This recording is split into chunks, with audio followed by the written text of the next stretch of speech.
So with episode 4 of the Battle Arena now officially in the history books, as myself and Mark9 here today are going to be pitting up and pairing off two very iconic killers, one having to be Leatherface from the Texas Chainsaw Massacre series, while on the other side we have Ghostface having to be portrayed by both Billy and Stu, in turning this now into a 2 versus 1 scenario with Leatherface having to go toe-to-toe against Billy and Stu's Ghostface, as the overall battle scenario for both Leatherface versus Billy and Stu's Ghostface is going to be placed in 2 separate locations, that having to be number 1, placing both parties in an open field where there's literally nowhere to run and nowhere to hide, while battle scenario number 2 is going to be within an enclosed space, with that having to be the Sawyer's estate or Stu's house. Either way, when placing all parties in this given scenario, we want to go ahead and get your thoughts down below of who you believe would be the winner involving both Billy and Stu's Ghostface versus none other than Leatherface from the Texas Chainsaw Massacre. Now Mark, I think it's safe to say that it goes without question from a physicality standpoint, I'm fairly certain that everybody watching this video can agree that yes indeed Leatherface would have the advantage in not only having to have brute strength on his side, plus the overall fact that he is well above 300 pounds, which would definitely give Leatherface the advantage if placed in a one-on-one scenario against any and all Ghostfaces, but I think it's also safe to say that this also goes without question that Billy and Stu most certainly hold the advantages in both speed, agility, and intelligence, which would no doubt come in handy in having to take someone like this down. So I definitely believe that it goes without question that when it comes down to Ghostface, in this case Billy and Stu versus Leatherface, if we're talking about a deathmatch like scenario with all of them having to battle within either Stu's house or the Sawyer's estate, then there's no doubt in my mind that I do believe that Billy and Stu could manipulate their environment around them to further distract Leatherface in getting his attention while one of them goes off somewhere else, in creating somewhat of a ploy which would distract Leatherface enough for the second individual to swipe on in and go at Leatherface by shanking him as many times as humanly possible. There's no doubt that when placing all parties in this situation, when it comes down to them battling in an open field, then there's really nowhere for Billy and Stu to run, there's really nowhere for Billy and Stu to hide, so if Leatherface is running in a linear direction and catches up to them, then it's essentially going to be lights out for Ghostface, unless of course Ghostface himself, in this case the duo, are able to somehow manipulate their environment in picking specific places to hide, picking specific places and certain corridors to cause distractions by either drawing Leatherface's attention somewhere else, which gives the other the opportunity to then sneak on in making his move. So Mark, it's kind of really hard to judge given the scenario that Leatherface really isn't that smart, but it's relatively fair to say that if Leatherface were to get his hands on either Billy or Stu, then it's lights out for either of them, right? Which also in this case, we are only going to be using Billy and Stu's Ghostface versus anyone else that we've seen in the series, because I think it's safe to say that judging based off of their characters, they were probably the most intelligent, cunning, and violent Ghostfaces that we've seen thus far. So Mark, when having to look at the overall scenario involving Billy and Stu versus Leatherface, what I want to know from you, as well as everybody else in the comment section, is when looking at both scenarios, the open field and either the estate or mansion, then who do you think between the two would hold the advantage over the other, and why? Okay, the scenario in the setting specifically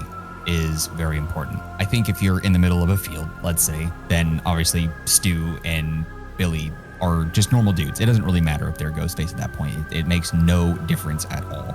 So they don't have any sort of element of surprise. They can't use any of their film knowledge to their advantage. I think Ghostface as a whole, both of them, would get demolished by Leatherface for sure, just out of brute strength.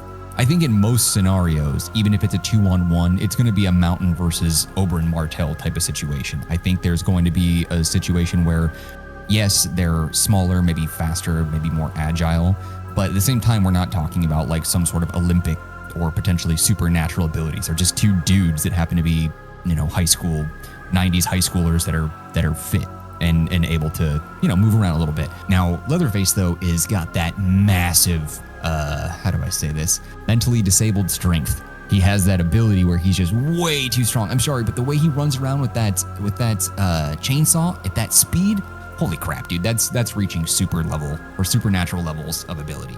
Now, if we're talking about advantages, let's break this down. Setting matters, right? Let's say that we're not in the middle of a field, because I can't imagine a scenario where the three of them, two Ghostfaces and Leatherface, are in the middle of a field for whatever reason. Maybe they get there at some point, but that's not where they start. You don't just throw these guys in there like a Dead by Daylight situation. This is more, let's say, a house, whether it's Leatherface's house, or maybe it's the high school. It doesn't matter, whatever. In this situation, you have to remember one key factor. The only reason why the people that survive in Scream movies survive is because they are self-aware. Because of Jamie Kennedy, I forget his name, but his character in the movies, he is able to help explain the rules of horror movies and who is able to live and who is not able to live. And as a result of that, the majority of the group can survive based off of that knowledge. Now, it seems very likely that possibly even that both Billy and Stu also have a super high level of knowledge, surpassing that even of the others, and how they can play the game, because you can tell in situations where they're in front of you and then let's say, I don't know, you blink and then they disappear. Like, they're very fast, they're very quick, they know how to use the environment and the elements of slasher movies to their advantage in order to kill as many people as possible. However, they can't kill Sid because she's the main character. She has that plot armor. There's nothing you can do to bring her down, especially in the first movie and then all the way through the fifth. Spoiler. Leatherface, though, very strong. His situation, I think you have to remember, is that he is the killer and Ghostface is not used to facing a killer. When you're the one causing the terror, you're probably not afraid, aside from getting caught, but you're not afraid of someone killing you. You're the one who's the antagonizer. So I think if you take any of the Ghostfaces, and I specifically chose Stu and Billy because I think they are the strongest and the most capable, but if you take any and you were to face something like something like, it's a lot of faces, Ghostface facing one of them, Leatherface, whatever. When you're facing Leatherface, okay, you're looking at a massive behemoth wearing the skin of victims, and he is carrying a chainsaw. He's running at you full sprint like a linebacker, like a 300-pound linebacker at like 20 miles an hour. I know it's excessive, probably not 20 miles an hour, but it feels like that. That's like a Mini Cooper with a chainsaw driving right for you, okay? I don't care if you're Billy, I don't care if you're Stu, like, that is terrifying. It doesn't matter if you're wearing a Halloween costume with a butcher's knife. That is scary as shit. And I think that would rattle them a little bit and they would lose their minds, because even with their knowledge of movies, this situation that they found themselves in does not abide by the laws of the genre, because you don't see the killer facing another killer. That's not something that you deal with very much. You see it in like the Dexter series a little bit, but Dexter always wins because he's the hero. In this situation, there's no hero. You might like one franchise more than the other, but there's no hero. You can't put one of them in the hero box. They're all villains, they're all terrible. You're just rooting for the one that you like more, but they're all bad. So there really is no advantage here. But if you look at what they've accomplished, the body count, how they kill, the stealth ability, then we have to apply that to this situation. So let's say we have to be more specific. The only way to answer this question is to be more specific about the parameters of the situation, okay? The setting, let's say that they're in a high school. I guess that doesn't really matter as much. High school or house, whatever, the mansion or a big place, something where people can hide and sneak around, because they both do it. Ghostface and Leatherface, they both do it. Leatherface is a little more difficult though, because when he revs up the chainsaw, you can hear it, and if he's in a high school, it echoes around, but that can either be an advantage in that it's so loud you don't know exactly where the sound is coming from, or it can be a menacing noise that you hear off in the distance that's just like really terrifying. But if Ghostface is facing Leatherface, then maybe Ghostface has the advantage in that Leatherface may not know that there are two Ghostfaces running around. By the time Leatherface figures that out, then it's kind of over.